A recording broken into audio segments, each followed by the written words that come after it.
Hello নমস্কার সবাইকে, আশা করছি আপনারা সবাই খুব ভালো আছেন, সুস্থ আছেন। আজকের আরেকটা নতুন ব্লগে আপনাদের সবাইকে স্বাগত জানাই। আজকে 25শে ডিসেম্বর বুধবার, আর সকাল সকাল চা জলখাবার খাওয়া হয়ে গেছে। আর ওর বাবার অফিস আছে, কোনো ছুটি নেই আজকে, তাই ভাতটা তাড়াতাড়ি করে চাপিয়ে দিই। চালটা ভিজিয়ে রেখেছিলাম, জলটাও গরম হয়ে গেছে। আর এখানে বাসনগুলো উল্টে রেখে দিয়েছি চায়ের, এগুলো আস্তে আস্তে সব গুছিয়ে নেব। আজকে 25শে ডিসেম্বর, ক্রিসমাস ডে, আর সাথে সাথে আমার জন্মদিনও। কিন্তু অন্য বছরের চেয়ে এই বছরের জন্মদিনটা একটু অন্যরকম। মানে মন খুবই খারাপ, সবার মনটাই খারাপ। কারণ এই বছরের শেষটা আমাদের একদমই ভালো যায়নি, ডিসেম্বরটা আমাদের একদমই ভালো যায়নি। সব কথাই বলবো আস্তে আস্তে, কারণটা কি। আর মেয়েকে এখানে বিছানা গুছানোর দায়িত্ব দিয়েছি, ছুটির দিনগুলো ওই বিছানাটা গুছোয়, আস্তে আস্তে তো সবই শিখতে হবে। আর আমার অনেকটাই হেল্প হয়ে যায় সত্যি, ওর বিছানাটা তুলে দেয় বলে আর পুজোটা করে দেয় বলে। তাহলে চলুন ও বিছানাটা করুক। আর যেই কথা বলছিলাম, বছরের শেষ মাসটা আমাদের একদমই ভালো যায়নি। অন্যদিন 25শে ডিসেম্বর আর আমার জন্মদিনটা একটু অন্যরকমই আনন্দ থাকে, যেহেতু আমার জন্মদিন। খুব একটা ভালো করে পালন করি না, কিন্তু জন্মদিন বলে মনে সবারই একটা আলাদাই আনন্দ থাকে। সেই আনন্দটাই এই বছর মরে গেছে একদম। আর ওর বাবা দেখেন কত বাজার করে এনেছে, এঁচোড়, মাশরুম আর এই লঙ্কা, এই বড় বড় লঙ্কা যে আমি কি করব আমি ভেবে পাচ্ছি না। বলছে বড়া করবে, আমি এই রেসিপিটা আবার আমাকে খুঁজতে হবে। আর এই যে এইগুলো কমলা লেবুগুলো, মৌসুম্বি লেবুগুলো আগেই আনা ছিল, আজকে একটু গুছিয়ে রাখবো, এমনি ফ্রিজে ভরে রেখে দিয়েছিলাম, খুঁজে পাওয়া যায় না। আর প্লাস্টিকে রাখলে না বেশ একটু পচে পচেও যায়, তাই একটু আলাদা করে প্লেটে সাজিয়ে রাখি। আজকে বাড়িতে এসে, রায়পুরের থেকে বাড়িতে এসে আমার এটা আজকে প্রথম ব্লগ, আমি প্রথম ব্লগ আজকে শুরু করছি। আর কারণটা হচ্ছে এই বছরের শেষে দুটো খুব খারাপ খবর আমাদের জীবনে এসে পড়েছিল।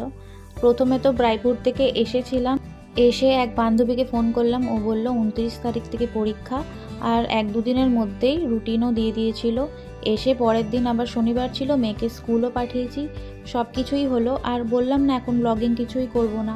এসে অত বিয়েবাড়ির থেকে অত কিছু করে এসে মেয়ের খুব একটা ভালো পড়াশোনার হয়নি, তাই এসে ওর পড়াশোনা নিয়েই বসে পড়েছিলাম, তাই ব্লগিং লাইফটা শুরু করিনি আর কি। ভেবেছিলাম মেয়ের পরীক্ষা শেষ হয়ে গেলে আবার শুরু করব। তা মেয়ের পরীক্ষা শেষ হলো 10 তারিখে। 10 তারিখের পরে সব কিছু শুরুও করলাম আস্তে আস্তে করে ব্লগিংগুলো। তারপর 14 তারিখ শনিবার আমার বড় ভাসুর মারা যান। মানে হঠাৎই এটা একদম পরিবারে একটা যেন বাজ পড়লো, যে আমার বড় ভাসুর মরার কোনো কিছুই ছিল না, হঠাৎ করেই উনি চলে গেলেন। আর বুঝতেই পারছেন যে আমার আমার বর সবার ছোট, আর বড় ভাসুর বড়দা আমাদের সবার বড়। ওনার চলে যাওয়ার পর একটা বাড়িতে সবার মনই অশান্ত, মানে কেউ খুব একটা হাসছে না, খেলছে না, তার মধ্যে জন্মদিন পালন করাটা খুবই মুশকিল, আর উচিতও নয় সত্যি কথা বলতে। আচ্ছা, সেটা গেল 14 তারিখে, এরকম হলো। একটা দুঃখ তো, শোক তো, আমরা সবাই শোকে ডুবেই ছিলাম। তারপর ওইটা সব কিছু করতে করতে, আমাদের নিয়ম কানুন পালন করতে করতে, পরের শনিবার 21 তারিখ আমার বড় জেঠু, মানে রায়পুর থেকে এসে এত কিছু হয়ে গেল। আমি কদিন আগে রায়পুর ঘুরে এলাম, আমার বড় জেঠু উনিও মারা যান। যখন আমার বড় ভাসুরের কাজকর্ম হচ্ছিল, মানে নিয়মকানুনগুলো, তখনই মা ফোন করে বলেছিল যে জানিস এরকম বড় জেঠুর অবস্থা খারাপ, তখনই বলেছিল যে আর বাঁচবে না হয়তো। তখন কিছু হয়নি, কিন্তু তারপর 21 তারিখে জানা গেল যে উনি আর নেই। সব সবজি বাজারগুলো গুছিয়ে নিলাম কথা বলতে বলতে। আর ওর বাবা চিংড়ি মাছ এনেছে, তাই এঁচোড় এনেছে, আজকে এঁচোড় চিংড়ি রান্না করব, আর কিছু করব না, এঁচোড় চিংড়ি আর ভাতই করব। ওর বাবা বলছিল যে চিকেন টেকেন কিছু আনবো, আমি বললাম না কিছু আনতে হবে না, মাছই নিয়ে এসো, মাছ ছাড়া আমার বর একদম খেতে পারে না। এইখানে মেয়েকে আর বরকে কাজে লাগিয়ে দিয়েছি, মেয়েকে দিয়েছি কড়াইশুঁটি ছাড়াতে, আর বরকে বললাম যে তুমি আলুগুলো ছাড়াও, তাড়াতাড়ি করে রান্নাটা হয়ে যাবে। আচ্ছা, রায়পুর থেকে এসে রায়পুরে এত হই হুল্লোড়, সব ভিডিওগুলো তো আমি শেয়ার করেছি A to Z। আর আমার জেঠুর শরীরটা খুব একটা ভালোও ছিল না সেই সময়, উনি খুব একটা আসতেও পারেননি, আর ভিডিওতেও ওনাকে দেখাতেও পারিনি, কেন উনি আসেনি খুব একটা, ওই বিয়েবাড়িটুকুই এসছিল, আর বিয়েবাড়িতে তো আমি এমনি ব্যস্ত ছিলাম। কিন্তু দেখা সাক্ষাৎ সব কিছু, কথাবার্তা সব কিছুই হলো। হঠাৎ এই খবর এলো যে আমার বড় জেঠু আর নেই। তাহলে এই দুটো খবর এত, মানে বলছি না, বছরের শেষটা খুবই বাজে গেল, মানে খুবই বাজে গেল। আমাদের বাড়ির অবস্থা এখন খুবই খারাপ চলছিল, এখন একটু ঠিক হয়েছে। সবাই একে অপরকে ফোন করে বলছি যে মনটা না খুব অশান্তি লাগছে, একদম ভালো লাগছে না। আর পরপর এইরকম দুটো বাজে খবর নিয়ে আমি কি করে জন্মদিনটা ভালো করে পালন করি বলেন? পালন করা যায় কখনো?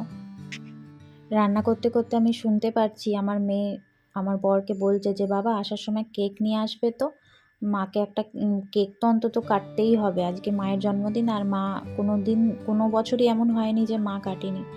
আমি আবার ওকে বকলামও যে না, ছেড়ে দে, কিন্তু ও জোর করে সে বাবাকে দিয়ে কেক আনাবে। ওর বাবাও বলছে যে থাক এই বছরটা, কিন্তু মেয়ের ইচ্ছা, আর বাচ্চাগুলোর মনের জোর নিয়েই আমরা সবাই বেঁচে আছি, তাই না? রান্নাটা চাপিয়ে দিলাম, আস্তে আস্তে হোক ওই দিকে, একটু বসতে এলাম, মানে খুব কষ্ট হচ্ছে মনে মনে, এতটাই দূর যে যেতে পারলাম না, আর গিয়ে কিছুই হতো না, সে অত দূর যেতে যেতে, বাড়ি যেতে যেতে হয়তো জেঠুকে আমি দেখতেই পারতাম না, আর যাওয়াটা একটু মুশকিলই, তাই না, হঠাৎ করে অত দূর, তাই একটু মনটাও খারাপ। ওর বাবা অফিসে বেরিয়ে গেল, মেয়েকে বললাম তুই চান টান করে পুজোটা দিয়ে নে। ও পুজোটা দিয়ে নিল, আর এই পুজো দেয়া, বিছনা তোলা, এখন কদিন ধরে ওরই কাজ, অনেক টুকটাক অনেক কাজই করে দেয় আমার মেয়ে। আবার বলেও যে আমার কাজ তো তোমার পছন্দ হয় না, সবসময় এক কথা বলে। কেন ও একটু কাজ করে এলে আমি ভালো বলি, খুব ভালো হয়েছে, খুব ভালো হয়েছে, কিন্তু যেই ও টুক করে এই ঘরে আসে, আমি ওই ঘরে গিয়ে একটু নিজের মতো করে গোছাই, আমার ওইটা একটা প্রবলেম আছে আর কি। তাই ওর আবার বলে যে তোমার তো আমার কোনো কাজই পছন্দ হয় না, কিন্তু সত্যি আমার খুবই হেল্প হয় আর কি।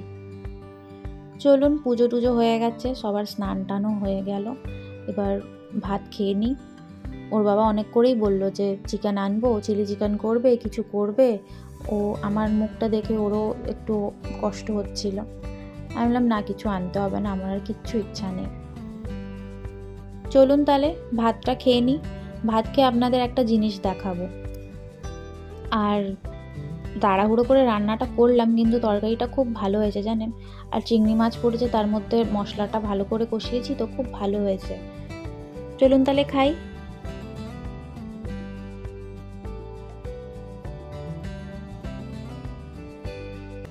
আসলে আমার বান্ধবী আমার একটা গিফট পাঠিয়েছে, ও তো এত কিছু জানে না, আমি কাউকে জানাইনি আর কি, আর গিফট পাঠিয়েছে সেটাই মেম আবার বলছে মা তুমি দেখাও সবাইকে তোমার বান্ধবী গিফট পাঠিয়েছে। ওই একটা বেলাভিটার পারফিউমের সেট পাঠিয়েছে, আর এই যে নাইকার যে লেখা আছে ওইটা আমার ভাইয়ের বউ আমায় দিয়েছিল আসার সময়, জন্মদিনেরই উপলক্ষে দিয়েছিল। তাই আমার কতগুলো যে হয়ে গেল পারফিউম একদমই ছিল না আমার কাছে, আর বেশ অনেক রকমই আমার কাছে এখন পারফিউমের কালেকশন হয়ে গেছে। তাই আমার মেয়ের এত শখ যে মা দেখাও, এতগুলো পারফিউম হলো। আর কদিন আগে যে দুর্গাপুজো গেল, দুর্গাপুজোর সময় আমরা কেনাকাটা করেছিলাম, ওইখান থেকেও গাদা পারফিউমের সেট দিয়েছিল, একটা 3টে কিলার পারফিউমের সেট দিয়েছিল, সেটাও ওই রকমই রাখা আছে, বিয়েবাড়িতে একটা দুটো নিয়ে গেছিলাম, লাগাতেই ভুলে গেছি সত্যি কথা। আর পারফিউমগুলোর সত্যি অনেক নাম শুনেছি বেলাভিটার, খুব ভালো পারফিউম। আমি বিয়েবাড়িতে আমার বৌদি আমাকে লাগিয়ে দিয়েছিল কনে যাত্রীর সময়, তখন লাগিয়েছিলাম, বেশ ভালোই লাগছিল। আর এই যে কিলার পারফিউমগুলো সব আমার শপিং করার সময় গিফট দিয়েছিল, সেগুলো ওরমই রাখা আছে, একটা বোতলই মনে হয় ফাঁকা হয়েছে, আর ওইটা শুধু আমার মেয়েই ফাঁকা করেছে, যেখানে যাচ্ছে সেখানেই ও পারফিউম লাগিয়ে যায়। এগুলো সব ওর থেকে এখন আমায় লুকিয়ে রাখতে হবে, নইলে একটাও বাঁচবে না। ও পারফিউম খুব ভালোবাসে, খুব, মানে আমার একটা দুটো যত বোতল থাকে ওই সব শেষ করে। খেয়ে দিয়ে মা মেয়েতে হালকা একটু ঘুম নিয়ে, মানে বই দেখতে দেখতে শুয়ে পড়েছিলাম। সন্ধেবেলা এবার উঠেছি, মেয়ে পড়তে বসে পড়েছে, এখন ওর তো বই আসেনি, আর ও ভালো করেই পাস করেছে 9টা, ওর রেজাল্টও বেরিয়ে গেছে, 23 তারিখে ওর রেজাল্ট ছিল। আর আমি এখানে রান্না বান্নায় লেগে গেছি, ওর বই এখনও আসেনি বলে ও ফোন দেখে দেখে পড়ছে। ওর ম্যাম ফোনে পড়াগুলো পাঠায়, ওর ম্যামের কাছে বইগুলো আছে, ও ওইগুলো দেখে দেখেই পড়ছে। আর আমি আজকে রান্না করব হচ্ছে মাশরুম দিয়ে কাবুলি ছোলার একটা তরকারি। এই একটা তরকারি হবে আর গরম গরম রুটি করব ওর বাবার আসার আগে, ব্যাস খেয়ে নেব। ওর বাবাকে মেয়ে ফোন করে বারবার মনে করিয়ে দিয়েছে কেকটা ও আনিয়েই ছাড়বে। ওর মনের জন্য আমি কেকটা কেটেই নেব, আর ওরও ভালো লাগবে। ও তো বুঝছে না এসব ব্যাপারটা, ও ভাবছে মায়ের কষ্ট হচ্ছে, কিন্তু আমার যে ইচ্ছেটাই নেই ও সেটা বুঝতে পারছে না। যাই হোক, ওর মনের জন্য করব। রান্নাটাও চাপিয়ে দিলাম, সেম প্রসেস, ভালো করে কষিয়ে, মশলা কষিয়ে, একটু হালকা করে মাশরুমগুলো ভেজে কাবুলি ছোলাগুলো দিয়ে দিলাম, একটু গরম জল দিয়ে দেবো। এটা হোক, এইটা হয়ে গেলে গরম গরম রুটি করব, হটপটে রেখে দেবো। ওর বাবা আর বেশিক্ষণ না, আধ ঘন্টার পরই ওর বাবা চলে আসবে। রান্নাঘরটার পরিষ্কার করে বাসনগুলো মেজে আমি এখন একটু বসেছি। ওর বাবা আর 10 মিনিট মতোই, তারপরেই আসবে। আর কেকটা নিয়েই আসছে, ওদের সব প্ল্যান হয়ে গেছে। চলে এসছে ওর বাবা, মেয়ে আবার ভিডিও করছে, এই সব ভিডিও আমার মেয়ে করছে। আর এই যে কেক আর আবার লেবু, এগুলো আবার আমাকে আবার গুছিয়ে রাখতে হবে। আসলে কি বলেন তো, এই সব কিছু বাচ্চাদের জন্য করতেই হয়। এখনকার দেখবেন সব মেয়ে ছেলেরাই চায় যে ওর মা বাবা অ্যানিভার্সারি পালন করুক, ওর মা বাবা জন্মদিন পালন করুক, তাই না? তাই ওদের জন্য এইটুকুনি করতেই হয়। হয়তো ওরা বুঝতে চায় না যে মাদের মধ্যে আগেকার সেই এক্সাইটমেন্টটা নেই, যে কেক কাটবো বা এখানে যাব বা কোনো পার্টি করব, সেই এক্সাইটমেন্টগুলো সব শেষই হয়ে গেছে বলতে। কিন্তু এই সব কিছু আমার মেয়ের জন্য আমাকে করতেই হলো। ও ভাবছে যে আমি মনে মনে দুঃখ পাচ্ছি যে তোমার কষ্ট হচ্ছে মা, তুমি করো, তোমার ভালো লাগবে। ওর বারবার আমাকে তাই বলছে। আর ও বুঝতে পারছে না যে আমার এইগুলো করতে একদমই ইচ্ছা নেই। সত্যি কথাই আমার একদমই ইচ্ছা ছিল না, শুধু ওর মুখ চেয়েই আমি করেছি। আর ও একাই কেন, এখনও আমার মনে হয় যে আমার মাও জন্মদিন পালন করুক আর অ্যানিভার্সারি পালন করুক, আমি এখান থেকে কত কিছু অর্ডার করে দিই মায়ের জন্য। মা, আমরা তখন বুঝতে চাই না যে আমার মাদের মধ্যে আর ওই জিনিসটা নেই। ঠিক তেমনই আমার মেয়েও এখন বুঝতে চাইছে না। আর ওর বাবা বলেই যাচ্ছে আমারটা নিস না, অফিস থেকে জাস্ট ফিরলাম, আমার অবস্থা খারাপ। আর মেয়ে সেই ওর বাবার ওইখানেই ক্যামেরা ঘোরাচ্ছে আর কি। ওর বাবাকে বলল গিফট নিয়ে আসবে, গিফট আর এত রাতে কি পাবে, তাই রোজ নিয়ে এসছে আমার জন্য, যেটা আমার খুব প্রিয় একটা জিনিস। এইটুকুনি যথেষ্ট। আর কেকটা এবার কাটবো। আবার অনেক রকম ফুলও এনেছিল, বিয়েবাড়ির সময় আমরা মাথায় দিই না রজনীগন্ধা, আমি সব রেখে দিয়েছি এক কোণে, ঠাকুরকে কালকে দেবো, আমার আর এখন লাগাতে লাগবে না। তাহলে চলুন কেকটা কেটে নিই। আর আজকের জন্মদিনটা এইভাবেই ছোট্ট করে পালন করলাম। পরের বছর বেঁচে থাকলে অবশ্যই আবার একটু ভালো করে করব। আমার মেয়ের ইচ্ছা ছিল ক্যাফেতে, আমি ওকে বলেও ছিলাম যে পরীক্ষাটা শেষ হলে আমার জন্মদিনের দিন তোকে ক্যাফে নিয়ে যাব। এখানে নৈহাটিতে একটা ভালো ক্যাফে খুলেছে, সেখানে নিয়ে যাব। KFCও খুলছে, সেখানেও যাব, কিন্তু কিছুই হলো না। কিন্তু নিয়ে যাব ওকে ঠিক, আমি একদিন বেড়াতে নিয়ে যাব আর একদিন KFC বা ওই ক্যাফেটাতে নিয়ে যাব। আমিও একটু কেক খেয়ে নিলাম, সবাইকে খাইয়ে। আজকের জন্মদিন এইটুকুনি। চলুন, আশা করছি আজকের ব্লগটা সবাইকে ভালো লেগে থাকবে। সবাই খুব ভালো থাকবেন, সুস্থ থাকবেন, আনন্দে থাকবেন। কার কতক্ষণ জীবন কেউ জানে না। যেমন আমাদের বড়দা আর আমার বড় জেঠুও জানতো না যে আজকের দিনটা বা পরের বছরটা ওনারা আর দেখতে পারবেন না, তাই না? আর এই যে আজকের রাতের হালকা ফুলকা মেনু, একদম সিম্পল, আর কাবুলি ছোলা, মাশরুমের তরকারি, আলু দিইনি আমি এটাতে, আর রুটি, মিষ্টি, ব্যাস তাহলে। আর আজকের ভিডিওটা যদি ভালো লেগে থাকে, লাইক শেয়ার কমেন্ট অবশ্যই করবেন। সবাই ভালো থাকবেন, সুস্থ থাকবেন। আজকের মতো এইটুকুনি, টাটা।